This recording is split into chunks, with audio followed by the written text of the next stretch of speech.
আমার ছাদ বাগানে রঙ্গন ফুল গাছ ফুলে ফুলে ভরে গেছে। দেখেই আমার মন ভরে গেল। আমি ভিডিও করে নিলাম। কেমন হয়েছে? সুন্দর না?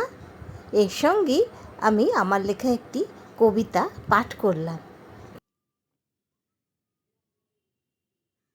মাঝে মাঝে মনে হয় আপনাদের সামনে এসে কবিতা পাঠ করলে কেমন হয়, সে কথা ভেবেই এই কবিতা পাঠ।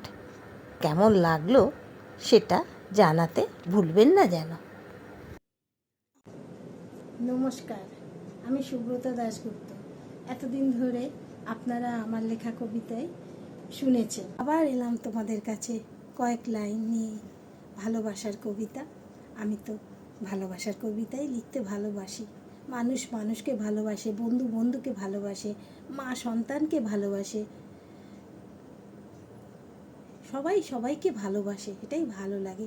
আত্মীয় স্বজনরাও ভালোবাসে সবাইকে। তাই জন্য ভালোবাসার কবিতা লিখতে আমি খুব ভালোবাসি।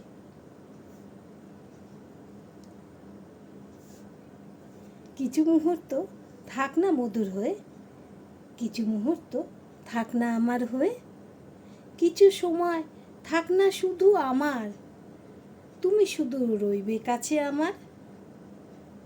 কোনো কথা কইব না কো মোরা,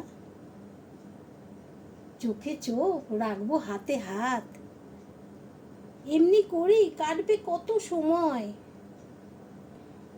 পেরিয়ে যাবে ঘড়ির কাঁটার হিসেব, জানবে না কেউ দেখবে না কেউ জানি।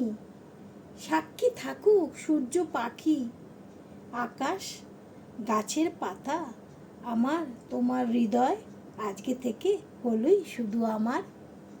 কেমন লাগলো? কয়েক লাইন লিখেছি, বেশি বড় লিখলে লোকের হয়তো পড়তে ভালো লাগবে না। আমি তাই সহজ ভাষায় ছোট্ট করেই লিখি। কেমন লাগলো একটু জানাবেন। হ্যাঁ, নমস্কার।